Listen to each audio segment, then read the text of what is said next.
2003, we had the SARS crisis. And that's when I came back to China. And during the SARS crisis, everybody was nervous and they were afraid. And there was lots of anxiety, and there were family problems, work-related problems that people can no longer deny and they can no longer hide from, and they're forced to face it. And so I saw that as an opportunity. And so I used that opportunity to bring greater awareness and acceptance for mental health intervention. And so the next step is education. And when people face with this problems and they have the awareness, and then you make the education available to disseminate certain knowledge, they're much more willing to listen to you. They're much more willing to learn.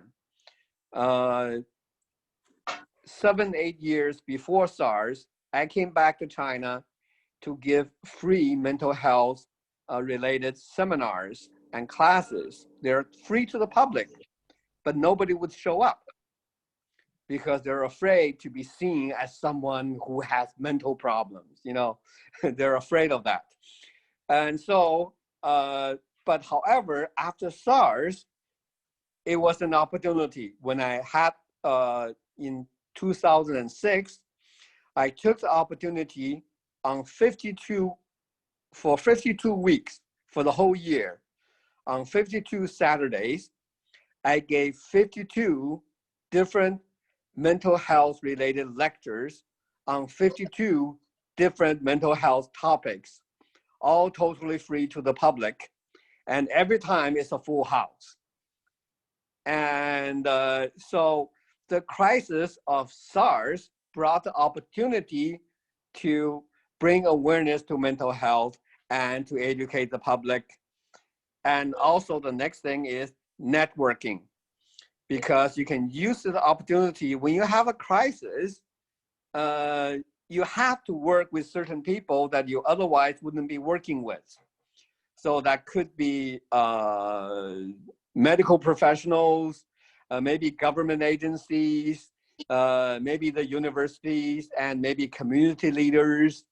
And actually, when I was in South Africa, I even mentioned certain unusual resources like the witch doctor that people prefer to listen to. You know, these are all people that could come together to work for a common goal. So they could help in some way. So it's an opportunity to network. And you can garner certain resources. For instance, when nothing's happening, if you want to just walk around the city of Lagos and go to every hospital and says, you know, let me get your contact and in case I need it, you know, they would think that you're strange. But however, during the pandemic, if you want to create a network of medical professionals and businesses, everybody's interested because you are working with each other, all right? Because you're dealing with this common crisis. So it's an opportunity to network and to load up on your resources. It's also an opportunity for cross-disciplinary convergence, because sometimes different disciplines, there's no reason for you to even not only network, there's no reason for you to even have dinner together. But during a crisis, it does happen. For instance, just during this pandemic, I've made friends with people from the government. I got to know researchers, you know, who study viruses, and I got to work with technology experts because they help us with tracking, our people who may be suspect cases, right? So that we can protect everybody. And so people who are from different disciplines, now we can actually converge. And also it's a good opportunity for public and private sector to cooperate together. And previously, the last one, reconcile previously opposing forces. A lot of time, public and private sectors tend to be in conflict with each other, and but here we suddenly become friends, and we both need the other side, and actually helping them is also helping us. And so there's an opportunity actually to create a healthier overall atmosphere of a people and of a country where everybody work for a common goal. And we can also expose certain existing problems. For instance, the most obvious problem right now is that, for instance, during the period of time where kids are not going to school and parents are not going to work and everybody's social distancing and you are pretty much staying all the time at your home, during that period of time, lots of family problems and also personal mental health problems are being exposed. Because previously, or our normal schedule actually gave us an opportunity to balance ourselves. Let's say you have a little problem with your family, but however, you go to work during the day. So you get an opportunity to be away from them all day. You have a little problem with someone at work, but however, at work, during lunch, you can go out and have lunch with some different people, and that can help you relax a little bit. After work, you can go to a movie theater, or you can go to a nightclub, and then you can go to home. So wherever you have problems, you only stay there for a short while, and then you get an opportunity to do something else. So there's, it's almost like naturally built in within your schedule, a way of balancing everything so that problems can never become so big that you can't handle. You can actually hide the problems without dealing with it. But right now, when everybody's at home all the time, you can't run away from them, then the problem gets exposed. And which is not a bad thing, because it gave us an opportunity to fix it, to help instead of trying to cover it up. So these are all things that could be opportunities that comes. Okay, next page.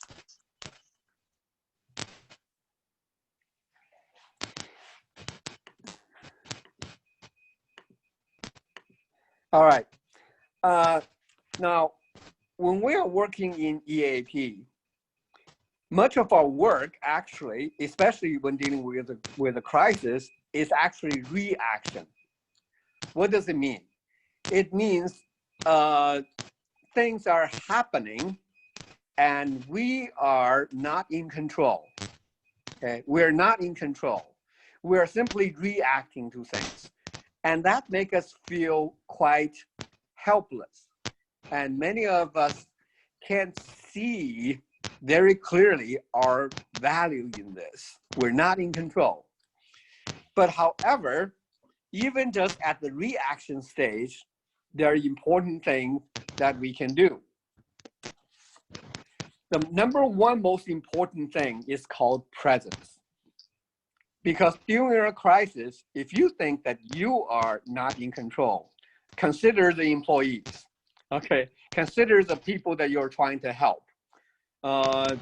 They are really quite lost and afraid and nervous. And so you being a presence, someone who's there, that they know someone who's there and who cares. Whether it is, there are different things that you can do, and actually just the presence itself is important. And imagine, it's almost like when you are in a medical situation and you see someone wearing a doctor's, white gown, and just the presence of the doctor, or you are in a situation where a crime is taking place and you see a police officer, just the presence itself is reassuring. So the number one most important thing is presence. Okay, you need to show your presence, and the comforting effect of the presence actually is extremely important, cannot be undervalued. And being a reliable emotional cushion. Now, we are, most of the time when you have a big crisis like this, and actually much of the time when we are dealing with problems in EAP, we're not really there to solve problems. We have to understand what is our role. We're not exactly there to solve problems. We are not doctors, so this is a medical situation. And they are actually even in everyday EAP situations.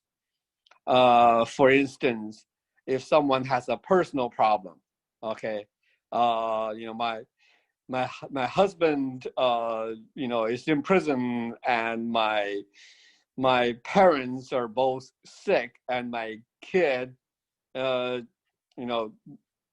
not like to go to school. Now, I'm not going to be able to get your husband out of the hospital and make your parents healthy again and get your kids to study. I'm not there to solve all the problems. What we are trying to do is to do enough to make it more comfortable so that people can face the situation that they have to face. Okay. And so we are really more the emotional cushion than anything else. And we need to have realistic goals, and knowing also that the realistic goals itself is important, okay? For instance, let me give you one example. For the last semester, okay, our students haven't been going to school, okay? They're staying at home, studying online.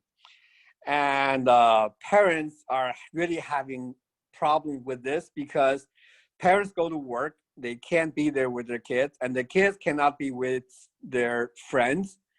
Little kids being locked up at home all day for 6 months, it's crazy.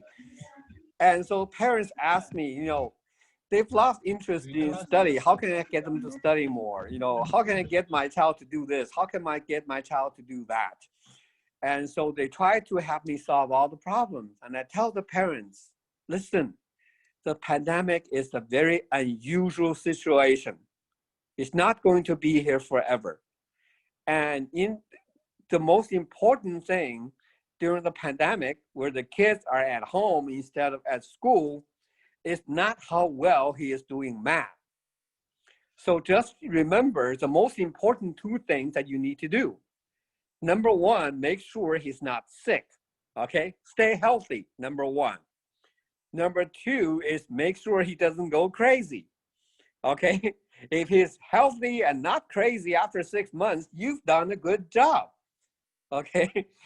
And so we need to be realistic and mobilize existing resources. What resources do we have? What resources do we have?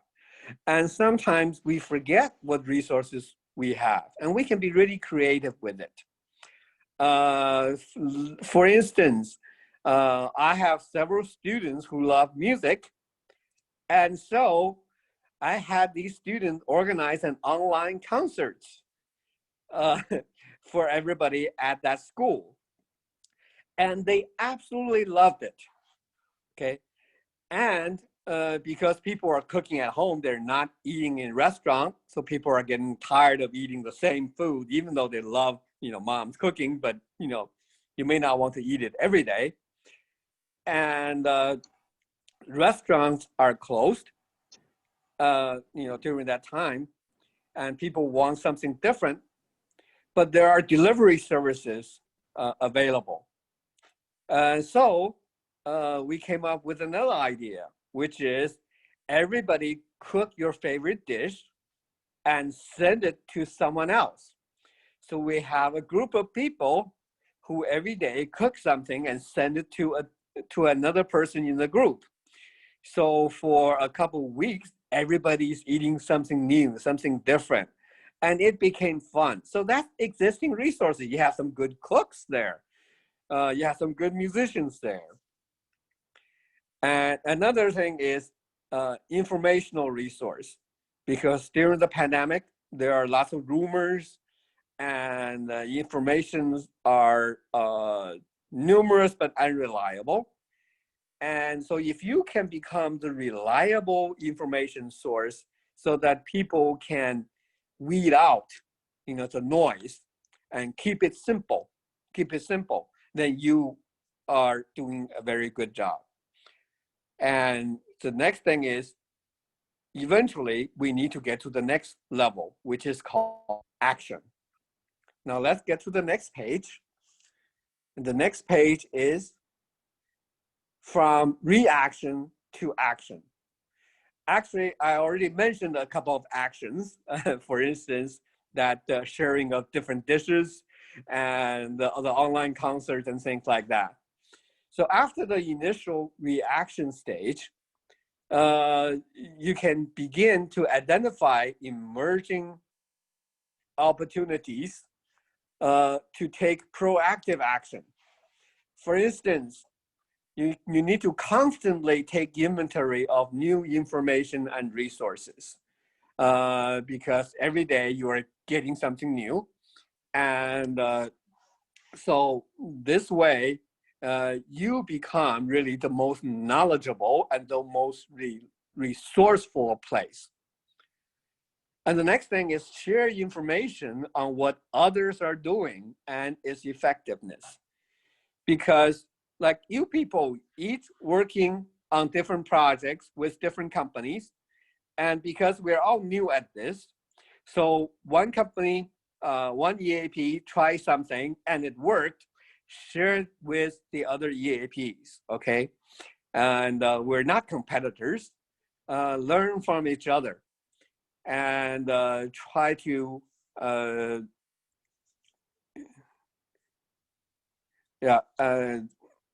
for instance, we have during the, in the beginning, there was a shortage of masks, right? And everybody knows the importance of wearing masks, but it's difficult to get masks. So we organized, we used our resources to the EAP try to purchase masks and then send care packages to our members, with things like masks and alcohol for sterilization and glove, and to help them. And also, actually, then other companies begin to do the same. And then with the public and private sector, working together, the Chinese government actually also did the same. In the US, where for a long time, it was almost impossible to find masks, the Chinese embassy sent care packages that include masks, gloves, and all the protective gear to all the Chinese students in the US. Okay, something like 200,000 or 300,000 of them. And so that's just one person came up with an idea and then shared the idea with others. And so that's a good way to do it. And while we are reacting, then we begin to take action, and also we begin to form contingency plans for future eventualities. In the future, if we have something similar or something different, but certain ideas we use this time could be useful, we begin to have these contingency plans. And also always keep in your mind that EAP, we serve two customers. We serve both the employee and the employer. And so on the one hand, yes, we help the employee, but on the other hand, we know that the employer is the one that pay us, and we help the employee. It's really, we're helping the employer by helping the employee. And so keep your employer updated, because your employer, they need to know what you're doing. But more importantly, EAP, often when nothing's happening, often EAP may have a difficult time justifying your presence. Sometimes employers may ask, why am I paying for this service? I don't see the benefit of it. But when there's a crisis, this is an opportunity for you to show your employer how valuable you are. So let them know what you are doing and why you're doing it. And let them know the benefit of it, the present benefit and the future benefit, and also other emerging opportunities that may exist. And what I often also do is I let the employees know that all the help that we are doing for them, is because we have the backing of the employer. So basically, you are making the employer also look good in front of the employee. And this is something that the employer truly appreciate, and is also good for your business. Because we do know that, especially when the economy is not good, EAP is often one of the very first things that the company may think about cutting, simply because they don't see the benefit of it. So if you can show the benefit not only during the crisis, but also show that there are future benefit and emerging opportunities, then it is really good for your future.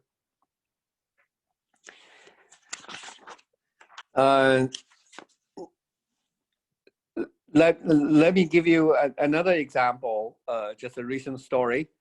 During the pandemic, we work with one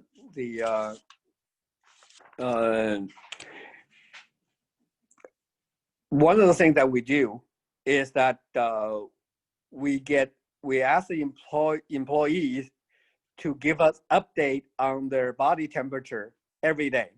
So every day they need to send a message about their body temperature. So they're not having a fever. And the reason we're doing this, we're not medical professionals. We're just making sure that if someone is having a fever, having possible symptoms, chances are it's not, but it could be, then we can quickly remind them to, for instance, within the family, isolate that person, right? So to keep the other family members away and observe for a few days, and just to protect everybody else.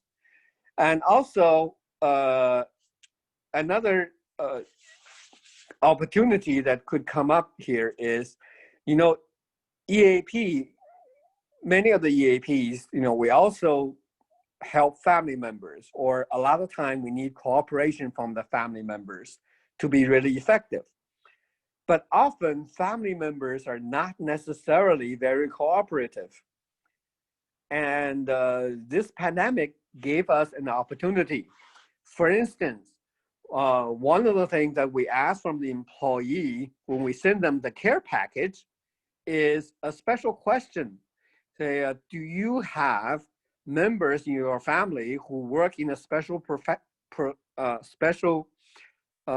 occupation that may be of higher risk? So some people came back with answer. For instance, I have a sister who's a nurse working in a hospital, things like that. And then what we did was that we sent them medical protective gear, which is of a higher protection grade, to them. And they really appreciate that because a lot of times the hospital could be short of it, right? Especially if you work for a smaller clinic, they probably just have a cloth, mask, but we're able to get them higher grade protective gear for the family members. And the family members, they are very, very appreciative. And also they become better resources for us in the future. Now, when we are dealing with a crisis, we have to always keep in mind danger plus opportunity about the opportunity part. And that is the opportunity for growth. Okay. At the present, yes, we're dealing with the problems. We're reacting. But the next step is to focus on the new opportunities. What can we gain from this? Okay. First of all, in terms of the people we're working with, the employees, I always have this in mind whenever we're dealing with a crisis, because I want to change their mindset. I don't want them a few years later looking back at the pandemic and just ask themselves, just think about, oh, that was a miserable year.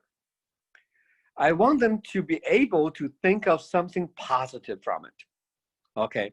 For instance, let me give an example. For instance, those kids who are at home, who are not able to go to class, who are not able to play with their playmates. And so they lost a lot. But I help the families to create opportunities for them to make the most of this time at home. So for each of them, I ask them to ask themselves a question, which is, what can I gain because of this crisis? What opportunity is there? For instance, one kid could say, I want to use this opportunity to learn to cook. Okay, and so he learned to cook. Another person says, I always, wanted to read a particular novel, but it's too thick. I have no time. I have no patience to read it. Hey, now I have opportunity to do it. Or I always wanted to learn yoga, but I have no time to go to the gym. Hey, you are at home. You can learn to do it at home. So these are all opportunities. Okay. Now, this is especially a good opportunity for Africa. And Africa has an opportunity to become a bigger source of influence. Now, why do I say that? Well, previously, we relied way too much on the protocols from the West. But however, their protocols may not be compatible with our culture or our situation. They look good on paper, but in practice, it does not always work. Theoretically, it's great. And when we are facing with a new crisis, it forces us to give up our over-reliance on the Western model. Because for a new global crisis, no one is an expert by default, right? Right now, actually, if you look around the world, America with the best resources and also the best EAPs, they are dealing with the crisis the worst, right? But because for everybody it's new and no previous model worked for this new crisis. And a more experienced, better developed, and more complex system, it can be a benefit because you have lots of things in it, but it can also be a burden. Okay, and actually it can be a very, very heavy burden because you have this tendency to try to repeat previous success, okay, previously proven successful model. But in this case, it may not work. But however, by being newer, younger, and less mature, you're also more flexible. You are not bound by previous experience. So, and the techniques and the systems that are created in the West, you can learn those in a seminar, in a class, but no one can learn about your culture or your people in the same amount of time. The people you're trying to help, you know them more than anybody else. Okay, and my experience working in Africa is that I don't tell the people in Africa about my experience in China and says, try this. No, because China is different from Africa. I'll share you my stories with the idea of, see, I did something different from what I learned because I know China. And so you people know Africa. So you will do something different because you know Africa. And so that is the opportunity we have. Now, EAP is made for facing the unknown, okay? And we're made for dealing with crisis. And when we're faced with the unknown and with the crisis, in the beginning, we don't know what to do. And nobody knows what to do. But however, we know this. One thing is, first of all, we think from all sides, okay? We care about all sides. Employee, employer, patient, doctor, and we deal with the present and also we prepare for the future because that has been the history of EAP. We deal with the situation, we learn something, we create better contingency plans, and then we can face future problems in a much better way. And also we have the opportunity that nobody else had to become part of the DNA, not just of the company, but of the community where we came from.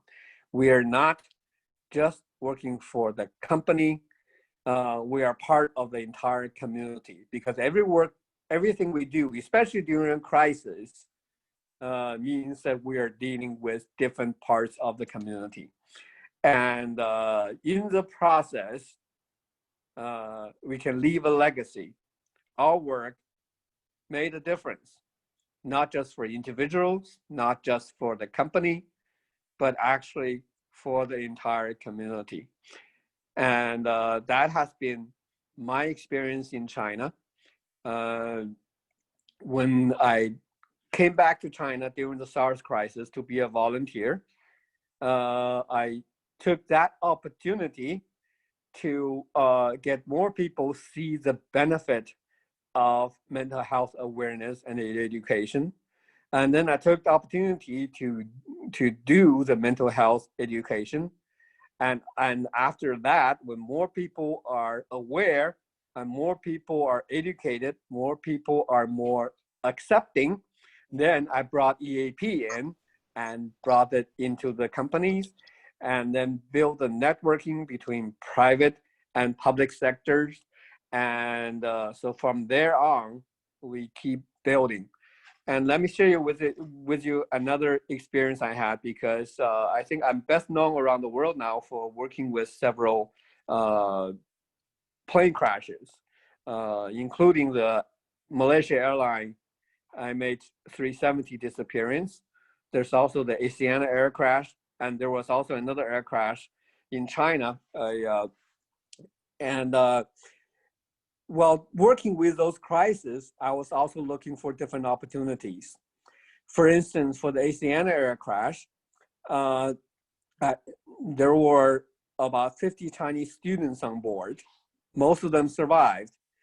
And so while I was working with those survivors, I took the opportunity to help the school build an EAP to help teachers and students dealing with crisis and also everyday situations. And when working with the Malaysia airline disappearance, I used that opportunity to also help several companies who have employees on that plane or family members on that plane to help them develop or grow their rather bare bone EAP into something that is more effective and that is bigger. And same thing with the other airline in China that had that crash. They actually did not have EAP, so I helped them build something from the ground up. And then we brought that not just at that airline, but we brought that to the flight school where young people be pilots. And so these are all major crises that we can bring something good out of it. And so we are in a very special profession, and we are all dealing with this crisis situation for the first time. We all feel quite helpless in the beginning, but as long as we understand that we're not just working with today, we're also building something for the future. We're also leaving a legacy, and we can see how meaningful our work is. And so this is what I had to share. So thank you very much. Thank you so very much, Paul.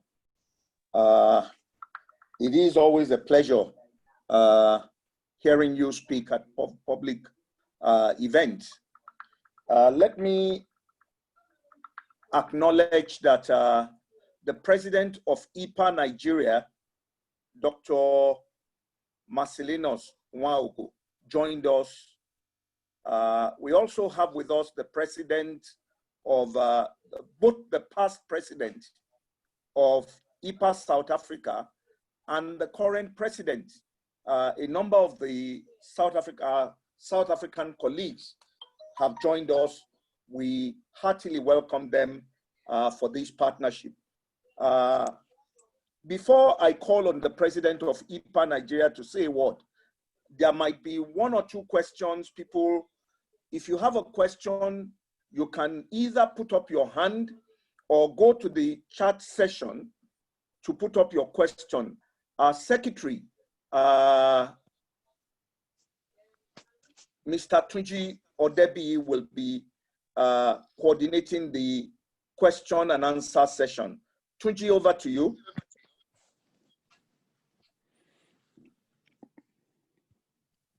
Tunji, can you hear me?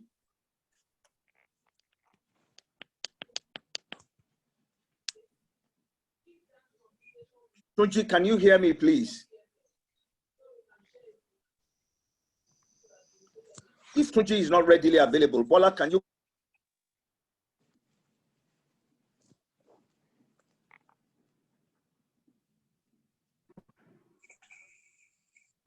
please join Tunji in handling the question of Ogunnubi? Please, if we have any questions, we can quickly put that in the chat room. And for those that are ready that can ask, please just raise your hand with the chat, with the hand raising thing, and we'll call upon you to ask your questions. For the other people, if you have questions, please put it in the chat box so we can read it out. And if you also want to speak out your questions, please let us know by raising your hand and we'll call upon you. Thanks.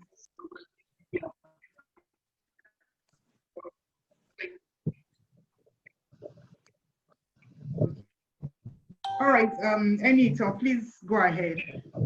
Anita, so I'm very much with you now. And after Anita, very much. Thank you. Thank you, Mr. Paul. Right now, please, you can turn off your mics. Only Anita Awojobi can ask his questions, please.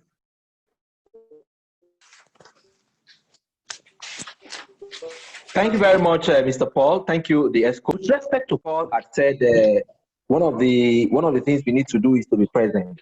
I just want to ask, virtual support, virtual EAP services, does it cover for the reaction of being present?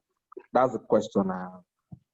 Are we being present when we do virtual EAP support? Well, thank you for the question. Well, presence sometimes can be even simpler because really, especially in the beginning of a crisis, there's very little you can do. But sometimes even just letting someone know, say, okay, we're having this situation and we don't understand it quite as much yet, but we are here to help you and to support you. And so whenever you need us, or whenever, for whatever reason you can contact us, we're here. Sometimes just something like that. It's almost like I'm thinking about like a person who had a car accident, on the side of the road being injured, and then another person on a motorcycle, passing by and just stopped and said, well, you're hurt? Okay, so, well, I'm here. I'm here with you. And even though you're not a doctor, but the fact that you showed up, that you are there, your presence is so much more important than really anything else, because otherwise he'd be there, he'd feel alone and hopeless. Thank you very much, sir. Thank you. Benita, please, your question. Hello. Okay, thank you very much, Mr. Paul, for that very impactful presentation. My question is this. You said earlier that when dealing with employers, for example, in an organization, we have an obligation to when dealing with the employees, we have an obligation to the employer, whatever we are doing with the employees. Now, I want to ask, maybe in cases of maybe mental health issues, like maybe in the course of dealing with them, you discovered some very confidential issues, like maybe mental health issues that, as psychologists, there are some, you're bound to, be very confidential with some of these issues. How do you disclose that? Do you still disclose that to the employer, or how do you go about it? Thank you. Okay, let me give you just very specific examples, because the general rule is this, is to give them a summary of certain type of problem we're facing, which would cost the company productivity, and then we have a plan to solve it. For instance, I would tell the employer that say right now in 75% of the household of our employers, there is at least one or more students who are not going to school, who are staying at home, and that has created, very tense and difficult situation at home. And so I didn't mention anybody in particular. So I said, I'm working on a presentation and so next week I'll do a online presentation, a 90-minute presentation on dealing with the situation with a student at home, and then we can have question and answer and so on. And so the employer said, well, that's great. So I did that, and it was so effective that not only I shared it with other companies, but these people, they shared it with their friends, and their friends called their company and said, can our EAP do something similar? If you can you ask Paul to do the same similar presentation for us? And eventually that presentation went all around the country. And eventually they asked me to write a book on it. And I wrote the book in 3 days. And the publisher gave the electronic version of the book, published it for free to the general public. So it's online. So every family that has a student at home can get the book online for free. So the whole thing started with me identifying that particular problem and telling to the employer, and then we took action. Thank you very much. So Mr. do you expose whatever maybe whatever confidential issue you found out with the employee to the employer? Is that what you're implying? Well, what I gave was, I said 75% of all employers have at least one student at home. Well, that's just a very general. And so I said, identify, and many of them, and I didn't say who, and I didn't say how many. I think many of them, the family situation is becoming a little tense, and I fear that would have a negative effect on work. Okay. Okay. And I suggest that I do this. Okay. So there's no personal information disclosed at all. Yeah. Okay. All right. Thank you. Thank you, sir. Thank you, Mr. Paul. We have a couple of questions on the chat.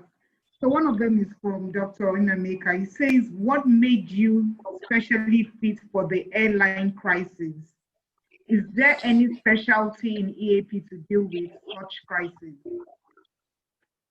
Well, that happened almost by, actually not almost, that happened almost completely by accident. The first one was because there's a city in China where I've been there to give lectures frequently. So I know many of the people there, including the schools and the government and so on. And so one day when I saw it on the news about the plane crash, and they mentioned that 50 students were from one school, and the school is in such and such city, and I recognized that city. So I called that city. I said, is that your school? And they said, yes. And I said, well, they need professional help because surviving a air crash is something that can traumatize the person for life. And they need, so they said, well, okay, so what can we do? I said, well, I'll fly over. So I went over and I worked on that for a year. And so that's just, I just picked up on it and then helped them build a system. And the Malaysia airline, with that disappearance, when they couldn't find the plane, and then the family members who were at the airport waiting to pick them up, they were put in a hotel, and the hotel was just 5 minutes from my home. And I happened to have had that previous experience working with the air crash. So I have the experience, and they happened to be right next to me, so I went. And then the next one was because I was known for these two big ones, so they called me and they said, "Oh, we just had an air crash, and we need you here." So it's almost like God sent these cases to me. Thank you very much. So far, do you know if there is any subspecialty for that to work with crises? Well, see, that's the thing about basic behavioral things. Well, see, that's the thing about crisis intervention. Crisis intervention, you can learn about crisis intervention, but crisis intervention experts, they became so really by accident, because you don't go out looking for this kind of work experience. Okay, it happened, and you were there and you work with it and you got experience that nobody else had. And that's about it. Absolutely. Yeah.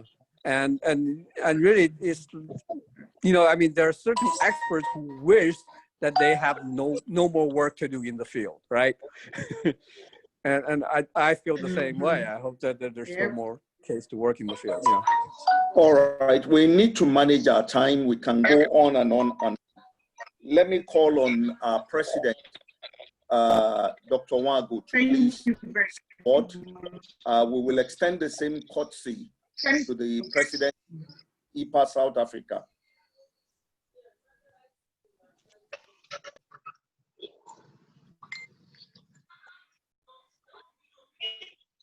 Is Dr. Nwagu still with us?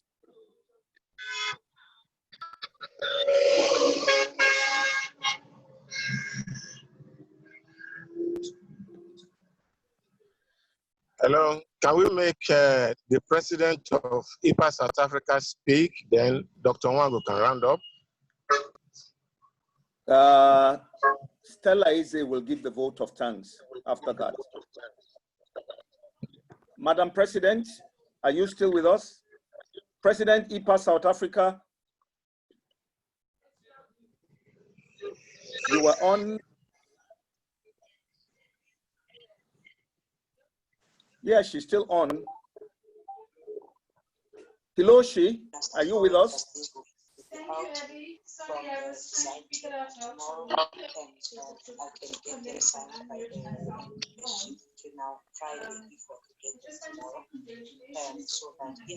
We can't hear you.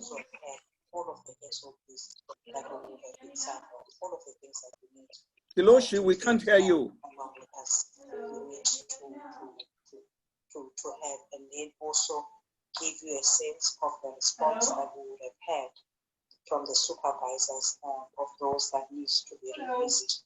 And go ahead. Other logistical issues.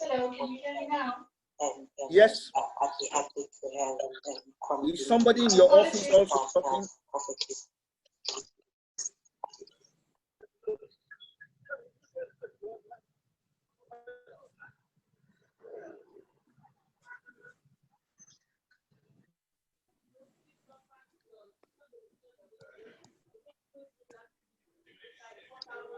Well, the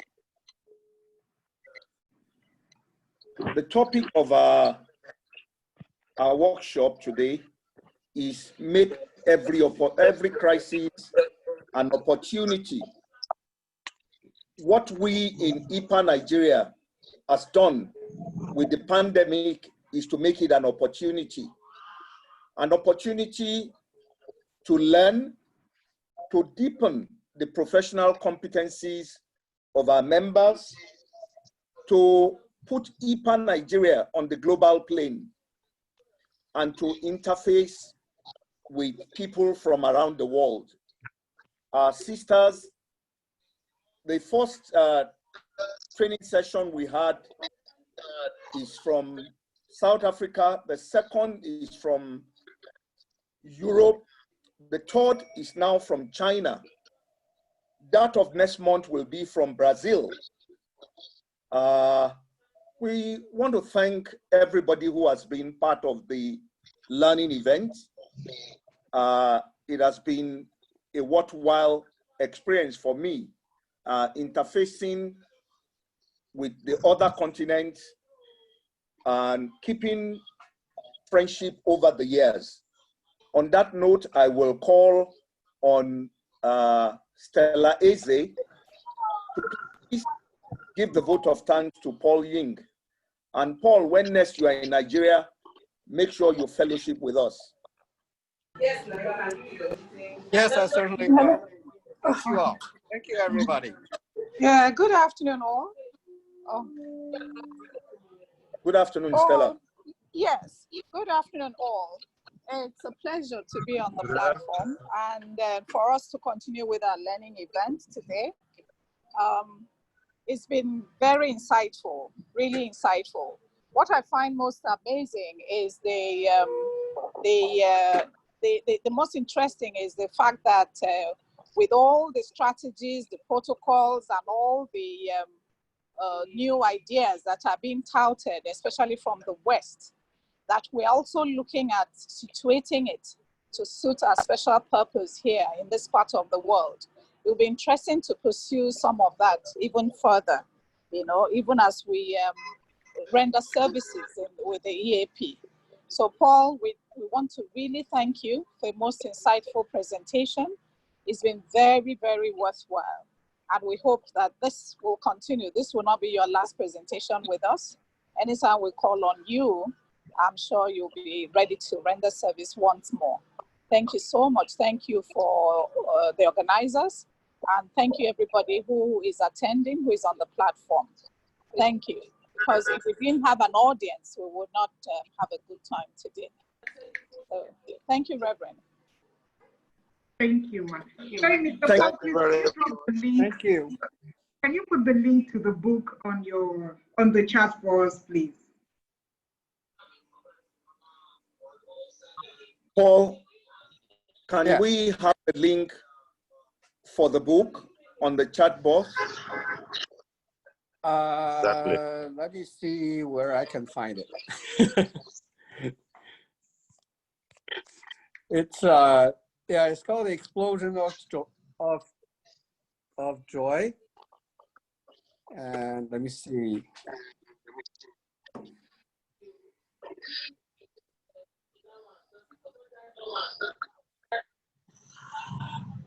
Enzo.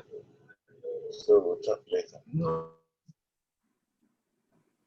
Well, I think someone has supplied a good detail of the name of the book. Margaret helped us. It's called The Explosion of Joy. Yeah, you can do a search and find it. Yeah. Yes, we can find that. Thanks, Margaret. Well, I just got a private message saying that the South Africa, IPPA South Africa, has learning or a training session on their app. They will want us to share it. I will consult with the president. I'll consult with the president. Oh, in fact, the president South Africa has placed the app on the chat. Anybody who wants to learn more about the competencies and skills can always download the app. They have training sessions on it from time to time. It will help you to develop your competencies. It's another wonderful afternoon. It's been another wonderful afternoon.